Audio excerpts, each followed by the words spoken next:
Hey guys, tonight we're going to wander into something that might feel strangely familiar, like a dream you've had too many times to count. You wake up and everything feels old. Not your body, not the room, but the day itself, like it's been copied and pasted from yesterday, last week, maybe even last year. Same motions, same greetings, same unspoken sighs. And somewhere deep inside, a quiet question: why am I still here doing this again? It's a kind of tiredness that no amount of coffee yoga or weekend trips can cure.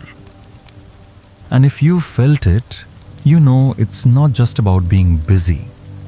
It's about being stuck. Stuck in the same patterns, the same emotions, the same little storms that keep circling back no matter how many times you think you've moved on. You might call it bad luck or maybe just life. But in the quiet language of Zen, there's another word for it: samsara. Not the far-off mystical wheel of life turning between lifetimes, but the quiet, invisible loop you live through. In every breath, every thought, every morning, you start the same way without even noticing. So before you get comfortable, take a moment to like the video and subscribe, but only if you genuinely enjoy what I do here. And if you can drop a quick comment with where you are in the world and the time you're watching this, I'd love to see where we're all listening from tonight. Now, dim the lights, maybe turn on a fan for that soft background hum, and let's ease into tonight's journey together. You know those mornings when you open your eyes and the light coming through the blinds feels recycled? Like you've seen this exact shade of pale gold 1,000 times before. It's not bad. It's not even boring in the traditional sense. It's just predictable, so much so that your body already knows the choreography without asking you. You grab your phone, not because you chose to, but because your hand has learned the way without needing permission. The same apps, the same feed, the same scrolling through other people's victories, vacations, and curated smiles. You move through the morning like a passenger in your own skin. The shower runs coffee brews. Maybe you nod at the neighbor walking their dog.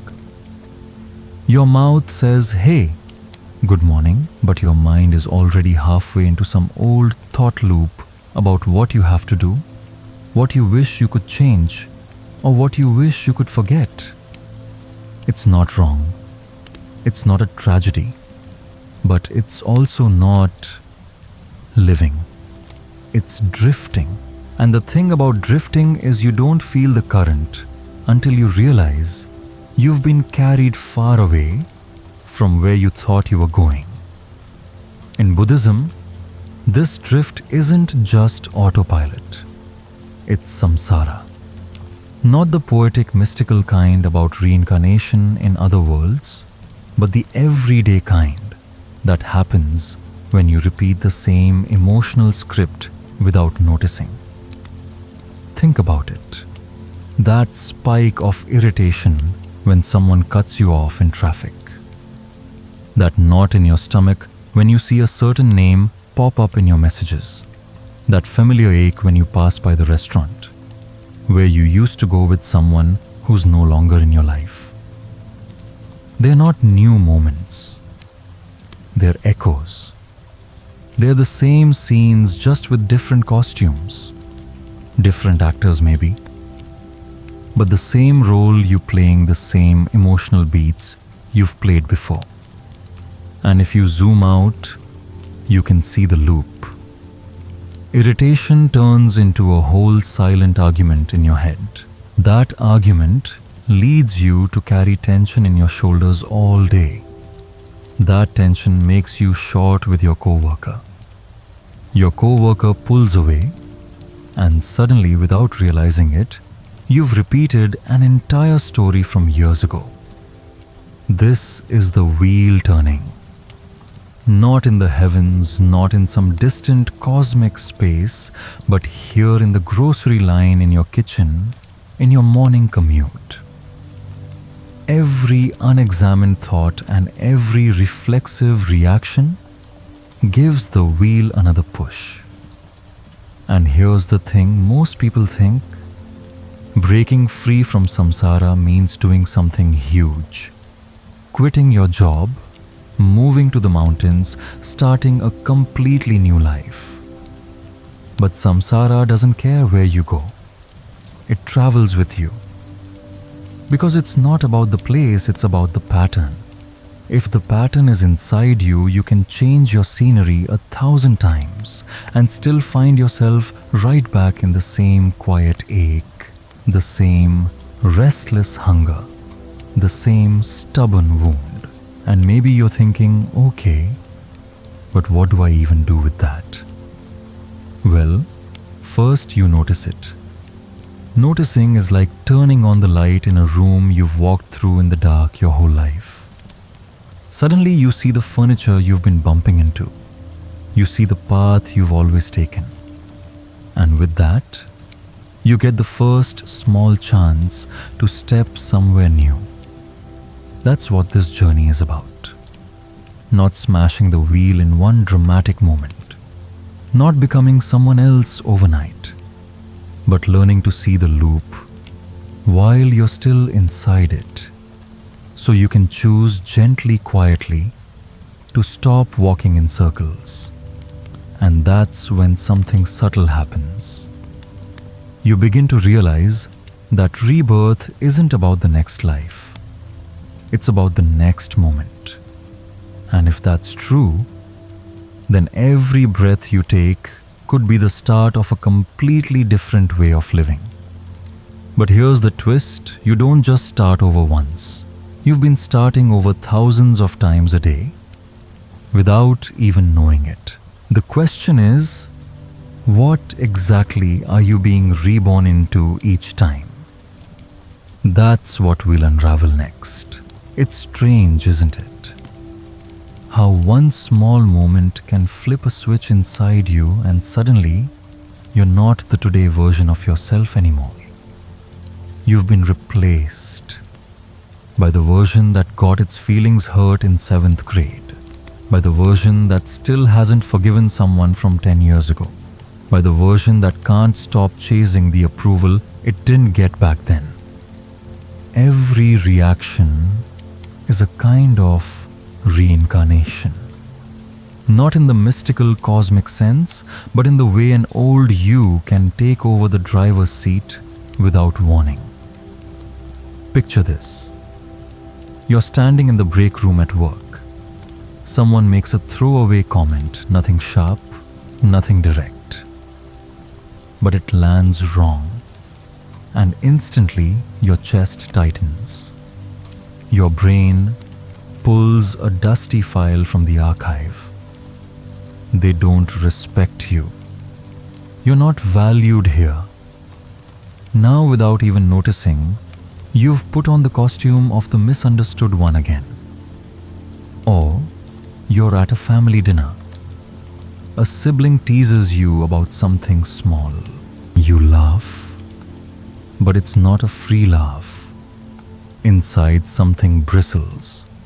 Suddenly, you're the kid who always had to prove themselves. The kid who never got the last word. And here's the kicker.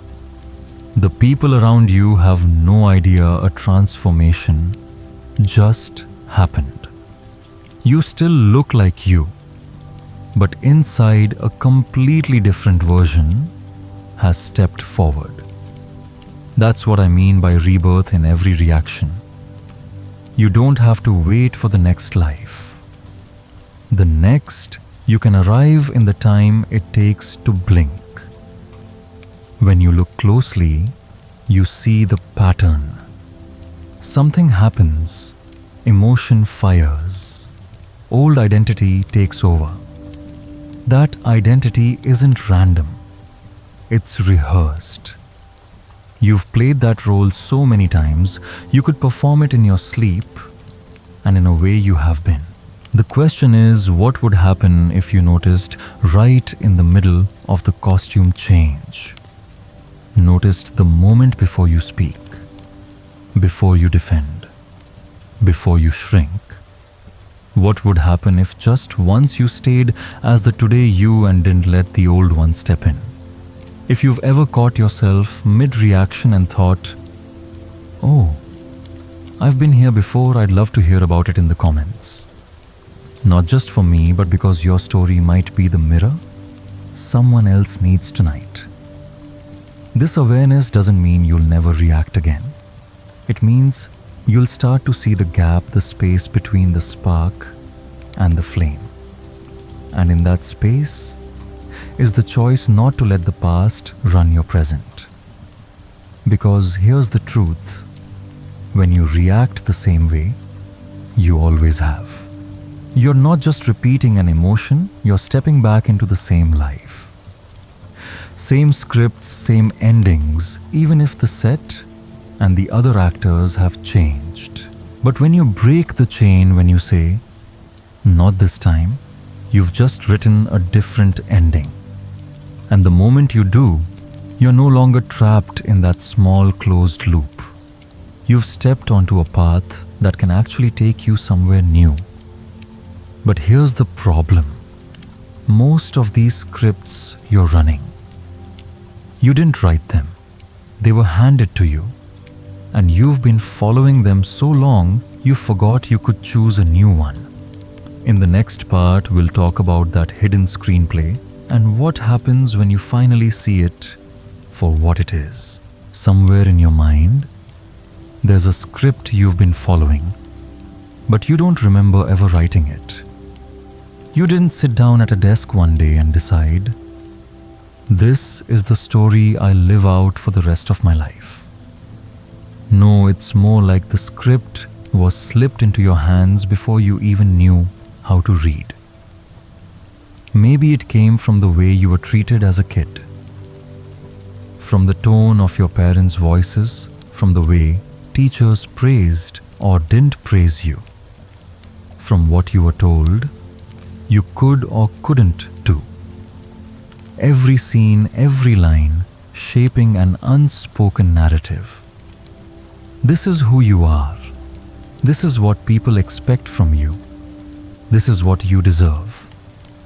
And the thing about a script is once you've memorized your lines, you don't question them anymore. You just recite automatically, like an actor who's been in the same play for 20 years. Think about it. How many times have you met someone new and within minutes you're playing a familiar role? The people pleaser, the tough one who doesn't get hurt, the I'm fine friend who never asks for help. Those roles aren't random. They're written into your invisible screenplay. And the longer you play them, the harder it is to believe you could play anything else. But here's what's even stranger. You've probably rewritten the same plot over and over without realizing it. Different partners, same kind of breakup. Different jobs, same kind of frustration. Different friends, same kind of falling out. It's like your life keeps casting new actors but handing them the exact same script. And because you're inside the story, you don't notice it's been looping for years. What would happen if you could actually see those pages? Would you keep reading them?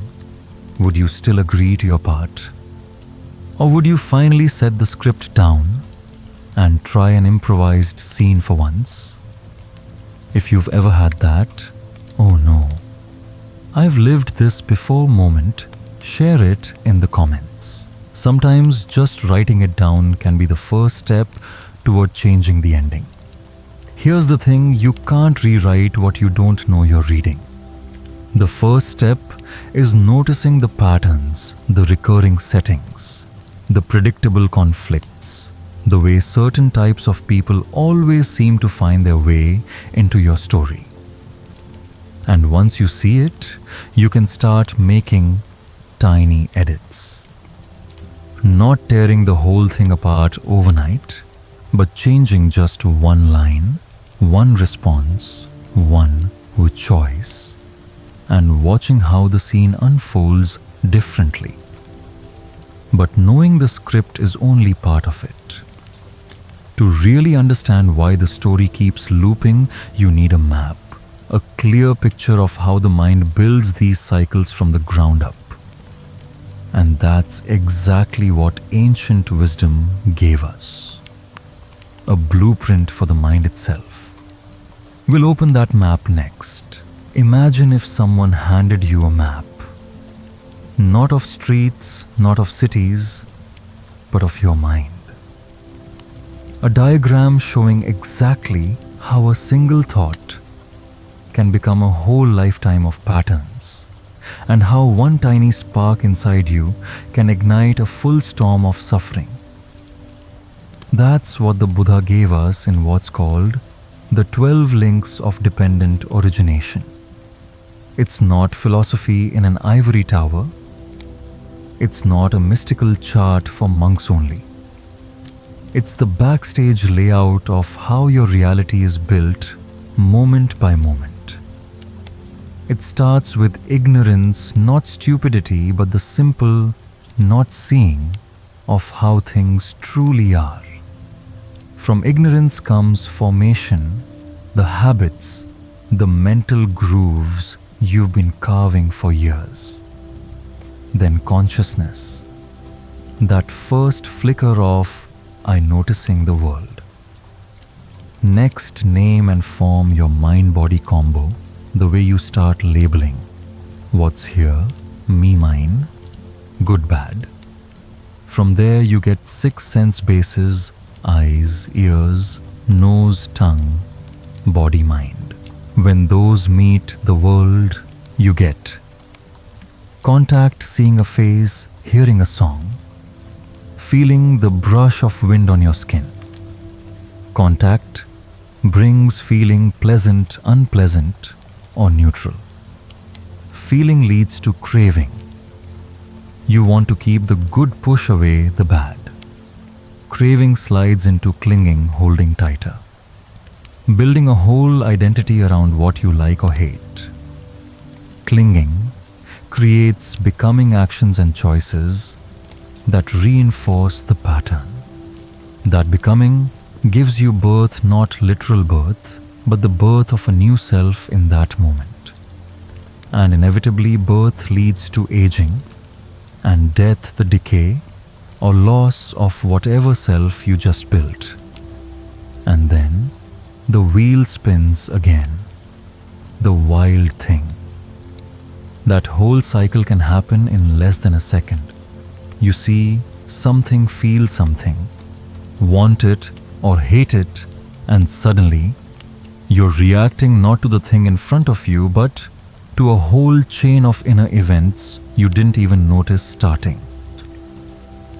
If you've ever caught yourself deep in a reaction and wondered, how did I even get here? Drop a quick comment. Sometimes just naming the moment helps you trace it back to where it really began. When you learn to spot the links, you start realizing you don't have to break the whole wheel at once. You only have to notice one link in real time, and that's enough to keep the next one from forming. It's like watching a row of dominoes in slow motion. You don't need to stop all 12. You just catch one, and the rest never fall. But if the 12 links are the machinery of the wheel, there's something even more important to understand: the fuel that keeps it spinning. and it's not what you think. It's not fate. It's not bad luck. It's something much closer to home, and it's burning right now. Most people imagine these cycles take years to complete, like you need a whole lifetime for the wheel to turn once.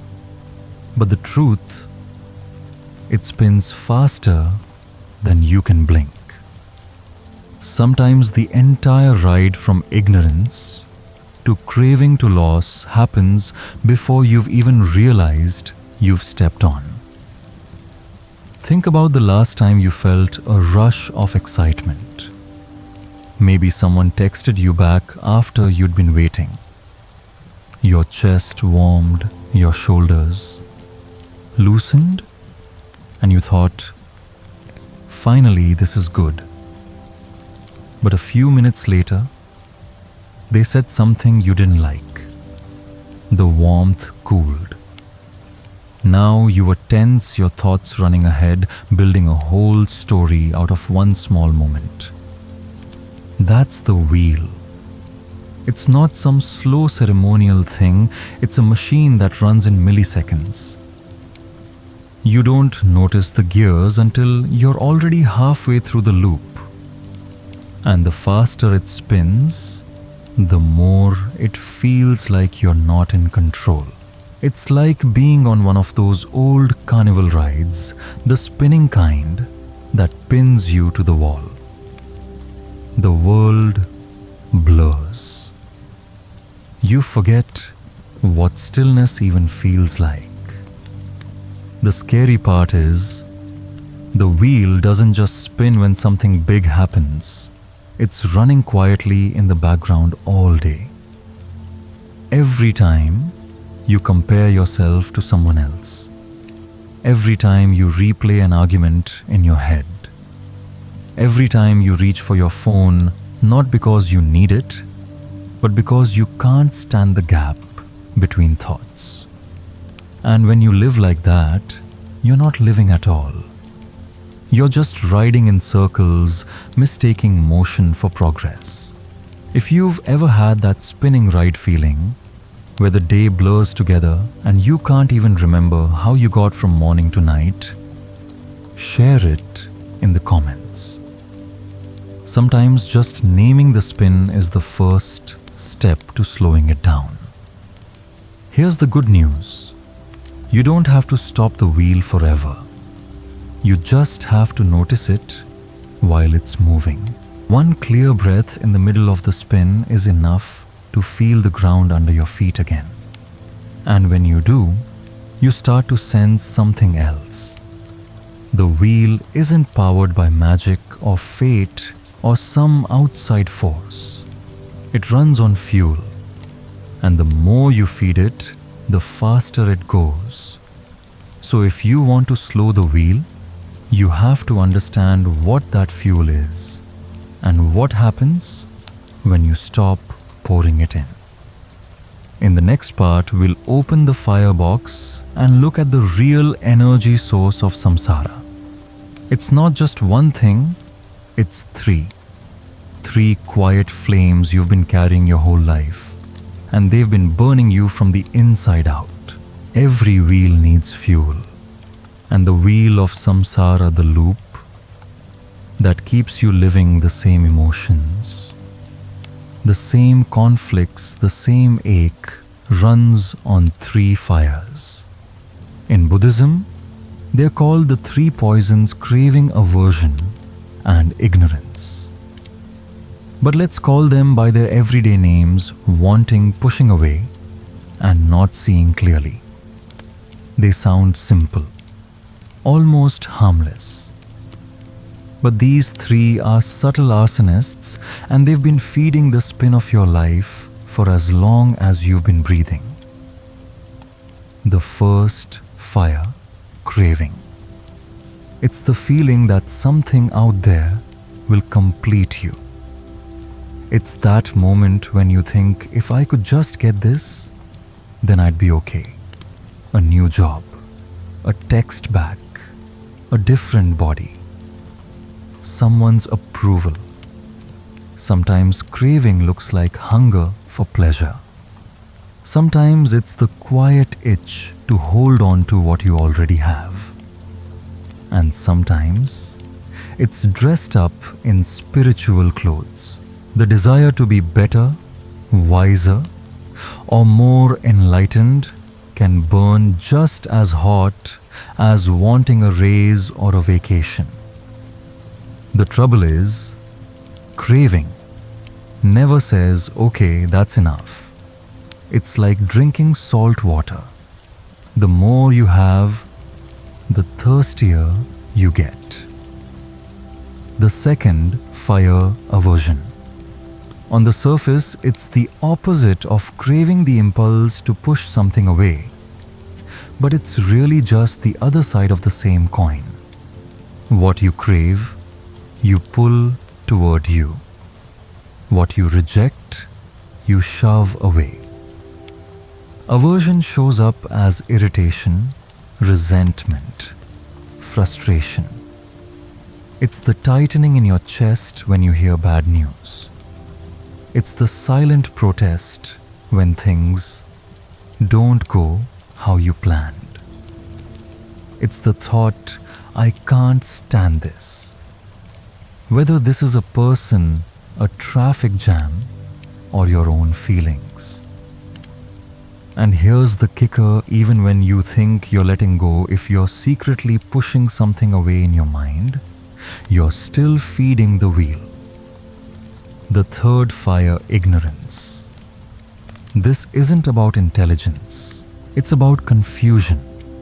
It's what happens when you mistake the temporary for permanent, the imagined for the real, the self-image for who you actually are. Ignorance is the mask you forget you're wearing. It's the autopilot setting that tells you, this is just who I am, without ever checking if that's true.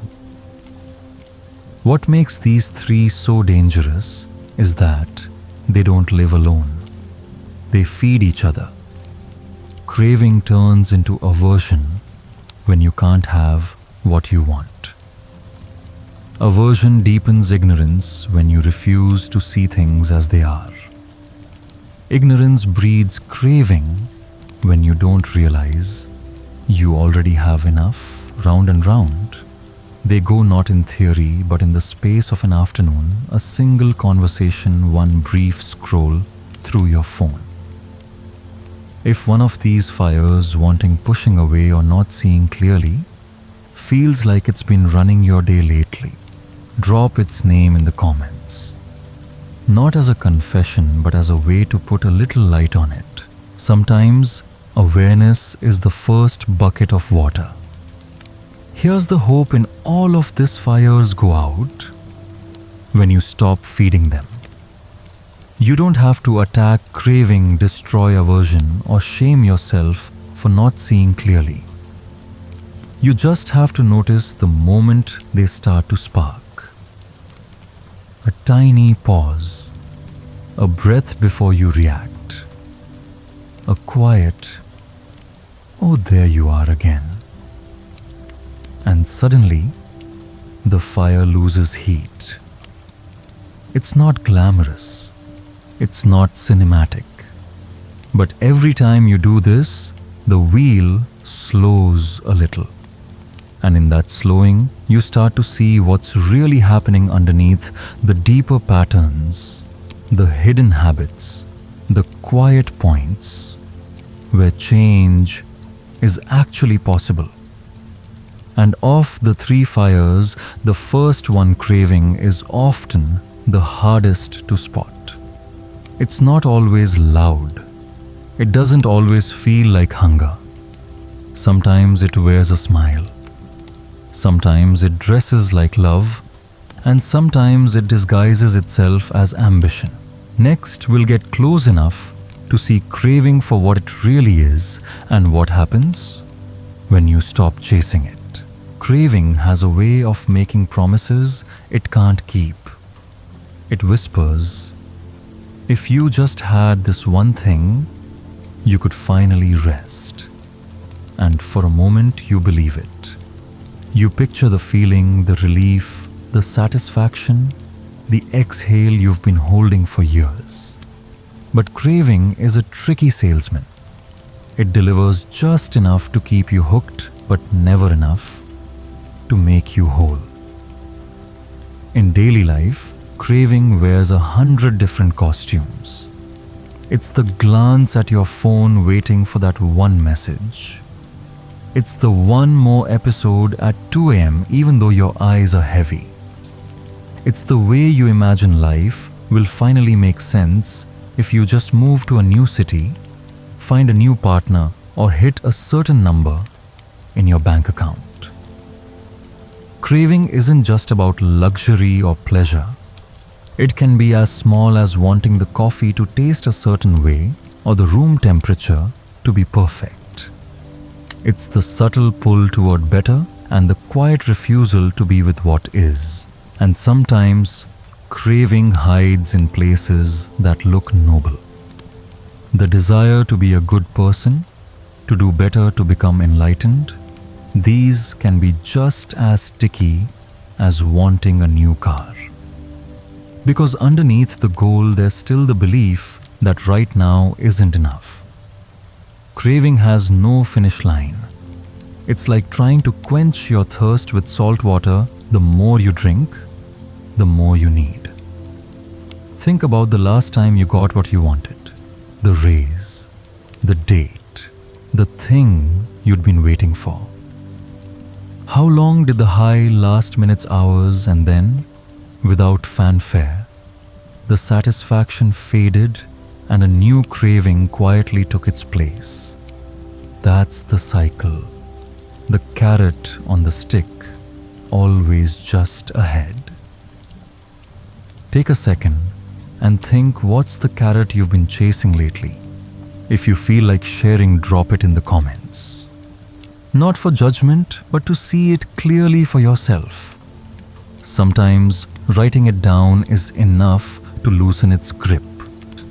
Here's the thing, craving isn't evil. It's just a misunderstanding. It mistakes pleasure for peace. Pleasure is real, and there's nothing wrong with enjoying it. But pleasure comes and goes. Peace doesn't depend on what you have or don't have. When you start to notice craving as it rises, you give yourself a choice. You can still enjoy the coffee, the conversation, the view, but you don't have to chain your happiness to them. You can let them come and let them go without believing that your well-being is riding on them. And when you do that, you'll feel something craving can't give you space. The kind of space where you can actually breathe without reaching for the next thing. But if craving is the pull toward what you want, there's another force that's just as strong, the push against what you don't. It burns just as hot, and it can be just as exhausting.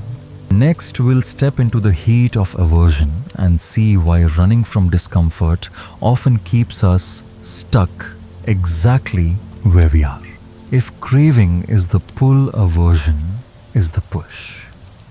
It's that instinctive, get it away from me, that flares up the moment something feels wrong, uncomfortable, or just not how you pictured it.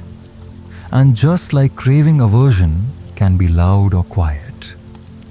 It can be the sharp edge of anger or the soft, constant hum of discontent. Sometimes aversion is obvious. The traffic jam that makes your jaw clench. The rude comment that sends heat to your face. The long line at the grocery store when you're already tired. Other times it's subtle. The way you change the subject when a conversation gets too personal. The extra hours at work to avoid going home, to a tense relationship. Even the way you distract yourself from a feeling you don't want to feel. Scrolling, snacking, staying busy. Aversion isn't just dislike, it's resistance. It's the belief that if you push hard enough, you can erase the thing you don't want. But here's the paradox. The more you resist, the more the discomfort seems to dig in. It's like trying to push a beach ball under the water. You might hold it down for a while, but the moment you let go, it rockets back up, splashing harder than before. And just like craving, aversion doesn't end when the trigger is gone. It leaves a residue, a tightness in the body, a low-grade irritability, a habit of scanning for what's wrong even when things are fine. If you've ever noticed yourself pushing away something in your day, a task, a person, a feeling, share it in the comments. Not to solve it right now, but to see how it shows up in your own life. Sometimes naming it takes away half its power. What makes aversion so exhausting is that it often wears a mask. It can call itself standards.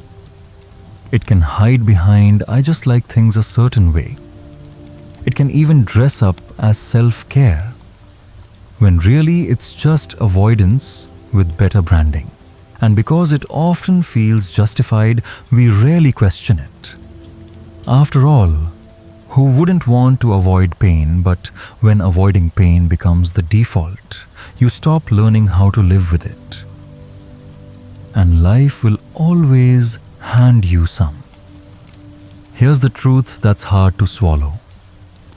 Avoiding discomfort doesn't make life easier, it makes life smaller. Every time you shut a door to keep out the cold, you also block the light. But when you can let discomfort be there without fighting it, without trying to run it, often softens on its own. Not because you fixed it, but because you stopped feeding the heat with more heat. But there's a third fire, and it's slipperier than craving or aversion. It's not about wanting or rejecting. It's about not seeing at all, moving through life with a kind of fog over your eyes. Next, we'll step into that fog and find out why ignorance might be the most dangerous fire of all.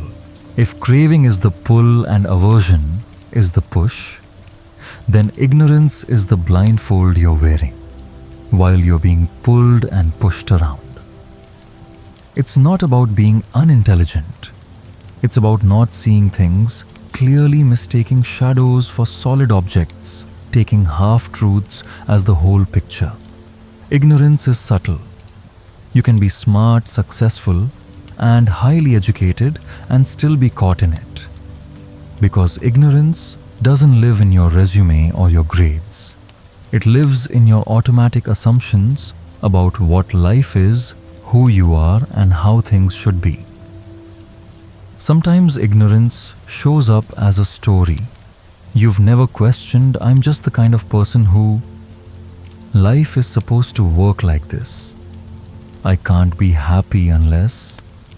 And because those stories have been around so long, you don't even realize they're optional. You treat them like the rules of gravity, unchangeable, undeniable, unexamined. Other times, ignorance is more like a fog. You feel restless, but don't know why. You feel triggered, but can't name what set you off. You keep chasing fixes, but never stop to ask if you're solving the right problem. It's like walking through a house you've lived in for years and never noticing the creak in the floor, the chip in the paint, the way the sunlight falls in the same pattern every afternoon. It's all there, but you've stopped seeing it. Take a moment and ask yourself, what's one truth you've been carrying that you've never actually tested? If you feel comfortable, write it in the comments. Sometimes just putting it into words is enough to start clearing the fog. Ignorance is dangerous because it gives cover to craving and aversion. If you don't see the fire, you won't know you're feeding it. And when craving and aversion run free under the radar, the wheel spins at full speed and you think it's just life happening. But here's the thing. When you catch even a glimpse of the blindfold, you've already started to loosen it. When you realize a belief is just a belief, not an unshakable fact, the ground under your feet begins to change. The work isn't to get rid of ignorance in one grand gesture. It's to notice moment by moment when you're assuming, when you're guessing, when you're moving on autopilot.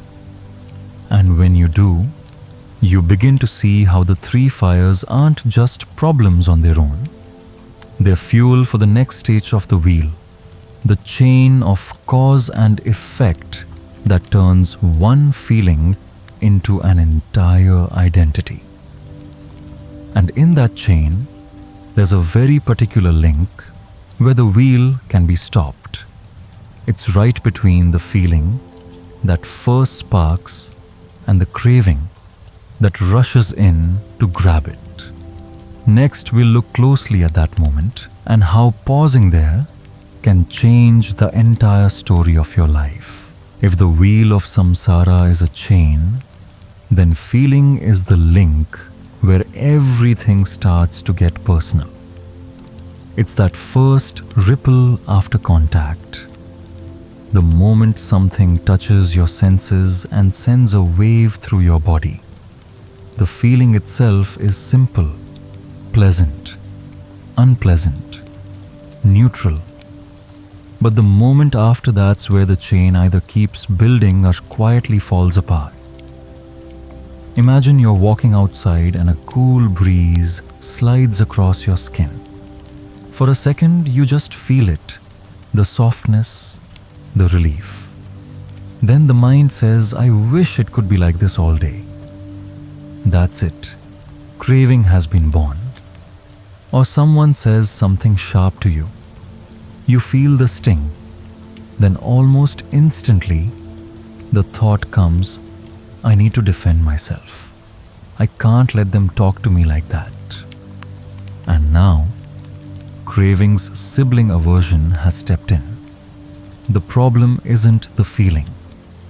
Feelings are like weather, always shifting, never meant to be permanent. The problem is what happens when we don't see the gap between feeling and craving. That gap is the hidden breakpoint. The place where the chain can be cut before it builds momentum. But here's the challenge. Most of us are moving too fast to even notice the gap exists. We are trained to react instantly, to grab the good and push away the bad before the moment passes. It's like someone tossing you a ball and before you've even caught it, you're already winding up to throw it back. Think about today was there a moment when you felt something and reacted instantly? What might have happened if you'd paused for just one breath? If you want, share that moment in the comments. Not to judge yourself, but to remind yourself the gap is always there, waiting. When you start to look for that gap, you'll be surprised at how often it shows up. Hearing your name, smelling fresh coffee, catching a certain look in someone's eyes. Each of these moments is a fork in the road. One path leads to craving, clinging, and the wheel spinning again. The other path leads nowhere, and that's the beauty of it. When you don't follow the feeling, with craving it simply rises and falls. It doesn't build a story. It doesn't create a self who needs to protect or chase anything. Over time, cutting the chain at this point doesn't just change your reactions. It changes the texture of your entire day. There's more space, less chasing, less running away.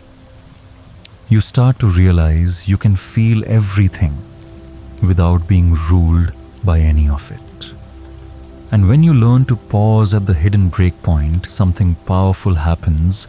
You begin to see that feelings aren't the enemy. They're just passing guests.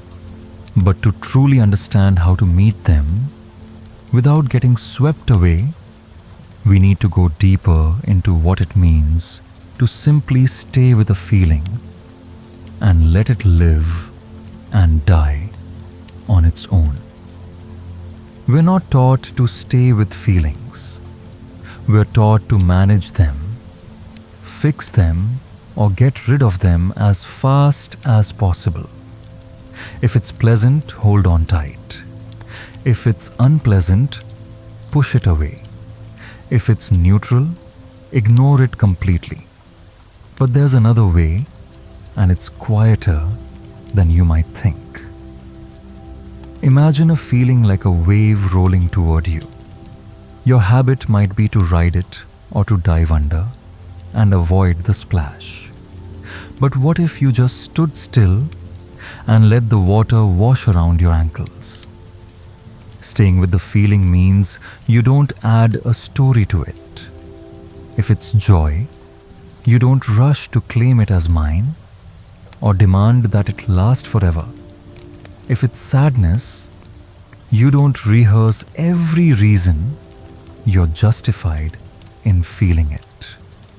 You just let it be there. At first, it's uncomfortable.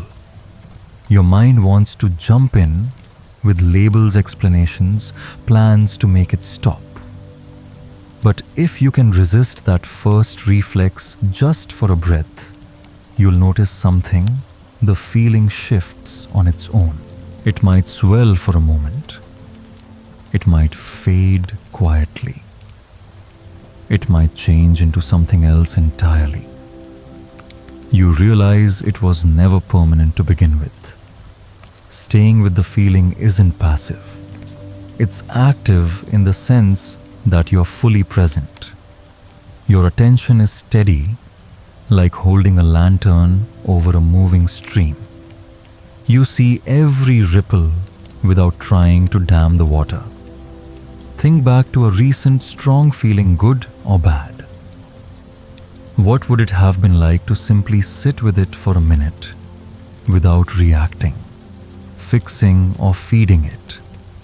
If you're willing, share that thought in the comments. Your insight might be the nudge someone else needs tonight. The more you practice this, the less scary feelings become. You stop seeing them as threats or trophies, just visitors passing through. And here's the quiet magic. When you stop fighting or clinging, you also stop building the extra layers of suffering that usually ride on top of the feeling. Pain without the added drama is just pain. Pleasure without the desperate grip is just pleasure. Both can move through you without trapping you in the wheel again.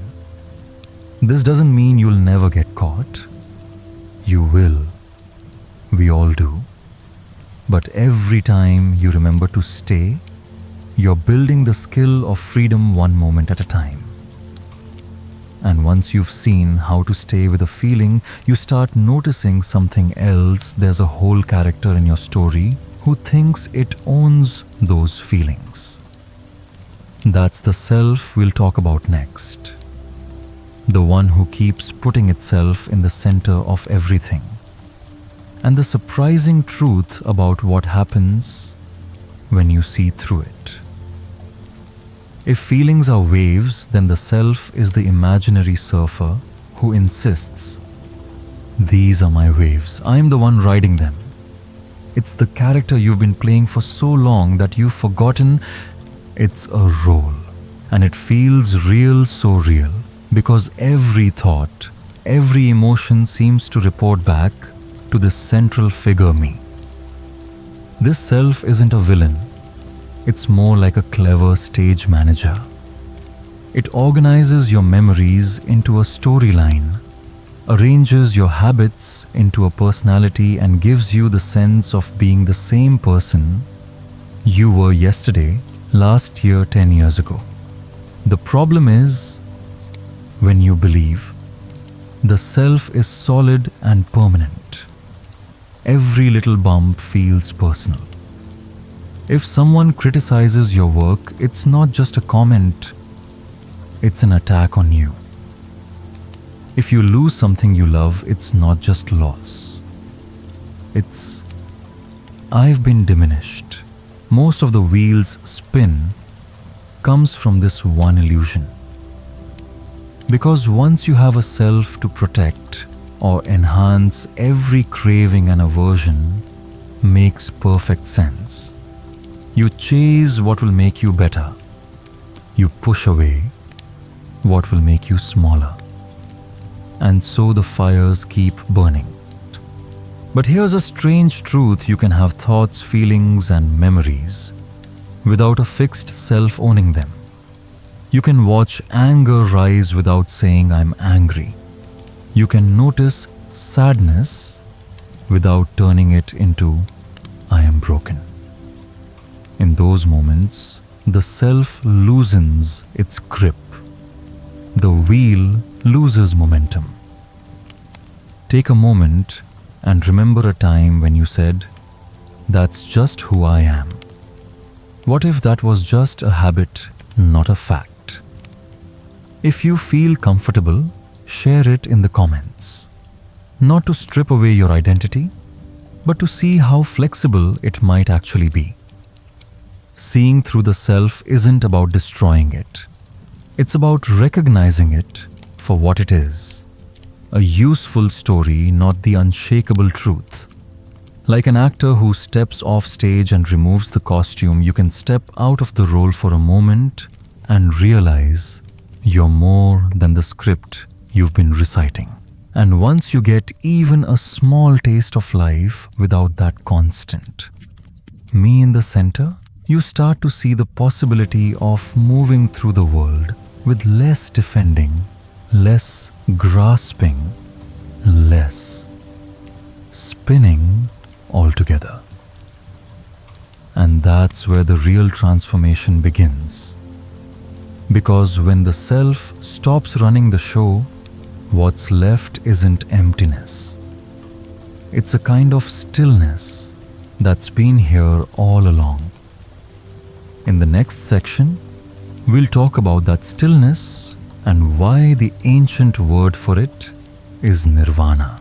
When most people hear the word nirvana, they picture a far-off, perfect place, a mountaintop above the clouds, a hidden garden where nothing bad can happen, a kind of cosmic prize you win after a lifetime of being good. But that's not what the old teachers meant. In the original sense, nirvana simply means the blowing out of a flame, the fires of craving, aversion, and ignorance quietly gone, not suppressed, not hidden, just out. And here's the surprising part: it doesn't happen at the end of your life. It can happen in the middle of an ordinary Tuesday afternoon. Picture this: you're in traffic. Someone cuts you off. Normally, that little fire of aversion would flare instantly. But this time you notice it sparking, and you don't feed it. You feel the heat for a second and then nothing. It just fizzles out. That's not dramatic. No choirs of angels, no cosmic light show. But in that moment, the wheel stopped. For one breath, you stepped completely off it. This is why nirvana isn't a place you go. It's not even something you get. It's the natural stillness, that appears when the fires aren't burning anymore. And it's not cold or empty. It's clear, spacious like the air after a summer storm. Think about a time when you felt a spark of anger, fear, or craving, and somehow you didn't react. How did it feel in your body? If you'd like, share that in the comments. Your story might help someone realize they've already tasted a moment of nirvana without knowing it. Here's the thing, nirvana isn't about making life perfect. It's about no longer being dragged through it by the same old patterns. You can still have feelings, you can still care deeply, but you don't have to cling or fight. When the fires go out, you're free to see things exactly as they are, without the smoke of old stories clouding the view. And in that clarity, even the smallest moments, the smell of rain on the sidewalk, the sound of a friend's voice, the feeling of sunlight on your hands can be enough. And once you know this stillness is possible, the question becomes, how do you live from here, not just for a moment, but in the messy, noisy, everyday world? That's where our final section takes us, to a way of living that keeps you off the wheel, without stepping away from life itself. Stepping off the wheel doesn't mean leaving the world. It doesn't mean selling everything you own, shaving your head and disappearing into a cave in the mountains. It means living here in the middle of traffic, conversations, deadlines, and grocery lines without fueling the fires that keep the wheel spinning. You still feel things, you still care, but you meet each moment without the extra layer of, I need this to last, or I can't stand this. It's like learning to stand in a river without getting swept away by the current. The water still flows around you, but you're steady, present, at ease. Living this way doesn't make life problem-free. The phone still rings with news you didn't expect. Plans still fall apart. People still say things that sting. But instead of reacting from the old scripts, you respond from right now. You see the feeling, you feel the pull, and you choose not out of habit, but out of awareness. This is what not continuing the cycle looks like. It's not about being perfect. It's about refusing to give the wheel another push when you know it's already slowing down. If there's one small way you could live tomorrow without continuing an old pattern, what would it be? Drop it in the comments. It might be the reminder someone else needs to hear. When you live like this, you're no longer running from life or chasing after it. You're walking with it, step by step, breath by breath. And slowly, you realize the wheel was never a prison. It was a habit, and habits can change. There's a quiet kind of freedom in that, a freedom you can taste in the middle of washing dishes, driving home from work, or sitting with a friend and not needing the moment to be anything more than what it is. The cycle ends not because the world changes, but because you stop playing your part in it. And in that space, life feels lighter. Like a door you didn't even know was locked has been open the whole time. If you'd like to keep walking this path with me, where we explore the patterns, the pauses, and the small freedoms hidden in every day, subscribe to the channel and turn on the bell so you'll know when the next story begins. And if this video spoke to you, share it with someone who might be ready to step off their own wheel. Until then, live lightly, live awake, and remember, sometimes freedom is simply not continuing what was never truly you. And now, we've reached the end of tonight's journey. We've walked together through the quiet loops, the hidden scripts, the small fires, and the gentle spaces between them. If you're still awake, feel the weight of your body resting where you are. Let your shoulders drop. Let your breath soften. And know that you don't have to fix anything in this moment. Whatever wheel you thought you were on today, you can set it down for the night. No more chasing. No more running. Just being here in the soft hum of now.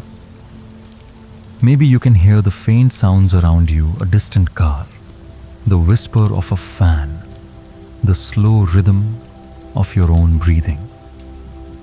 Let them all be part of the stillness. There's nothing you need to hold on to, nothing you need to push away. Just this moment and the next, until even next doesn't matter anymore. If you've made it this far, I'd love for you to leave a small note in the comments about one thing from tonight's story that stayed with you, a word, a moment, a breath. You never know who might read it tomorrow and feel a little less alone. And if you'd like to join me again on the next quiet path, you can subscribe and turn on the bell so you'll know when the next story drifts in. Until then, sleep gently. Let the night carry you. And remember, sometimes the most peaceful thing you can do is nothing at all. Good night.